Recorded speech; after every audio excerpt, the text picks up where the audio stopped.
అండి, welcome back to my channel. ఈరోజు పిల్లల కోసం హెల్తీ క్యారెట్ రైస్ ఇంట్లోనే ఈజీ మెథడ్లో ఎలా ప్రిపేర్ చేసుకోవాలో చూద్దాం.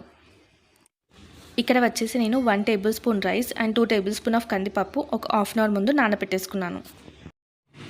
ఇప్పుడు ఒక ఫ్రెష్ క్యారెట్ని తీసుకొని అవి కార్నర్స్లో కట్ చేసుకొని నీట్గా పీల్ ఆఫ్ చేసేసుకోండి.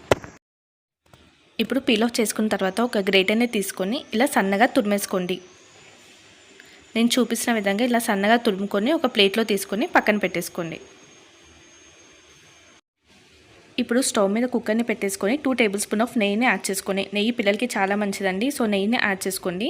నెయ్యి కాగిన తర్వాత ఇలా సన్నగా కట్ చేసుకున్న ఉల్లిపాయ ముక్కలు, 2 కరివేపాకు రెమ్మలు, అలాగే 2 పుదీనా రెమ్మలు వేసుకొని ఒకసారి కలుపుకుందాం. ఇలా నెయ్యిలో 2 నిమిషాలు ఉల్లిపాయ ముక్కలు మగ్గిన తర్వాత కొద్దిగా పసుపును కూడా యాడ్ చేసుకొని మళ్ళీ ఒకసారి కలుపుకుందాం.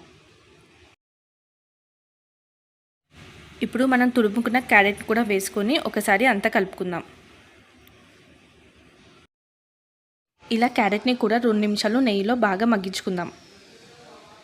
ఇప్పుడు మన పక్కన నానబెట్టుకున్న బియ్యాన్ని, పప్పుని కూడా వేసుకొని ఒకసారి అంతా కలుపుకుందాం.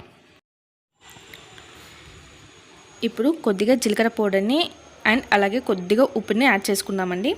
1 ఇయర్ అబోవ్ బేబీస్కి అయితే సాల్ట్ యాడ్ చేయండి, 1 ఇయర్ బిలో బేబీస్కి అయితే సాల్ట్ అవాయిడ్ చేయండి.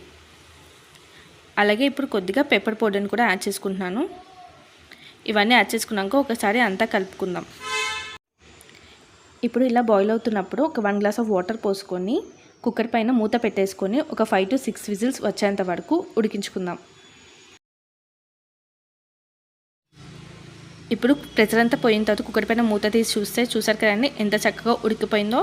ఇప్పుడు ఒక స్మాషర్ హెల్ప్తో మెత్తగా స్మాష్ చేసుకుందాం. మీ పిల్లలు ఎంత మెత్తగా తింటారో అంత మెత్తగా స్మాష్ చేసుకోండి.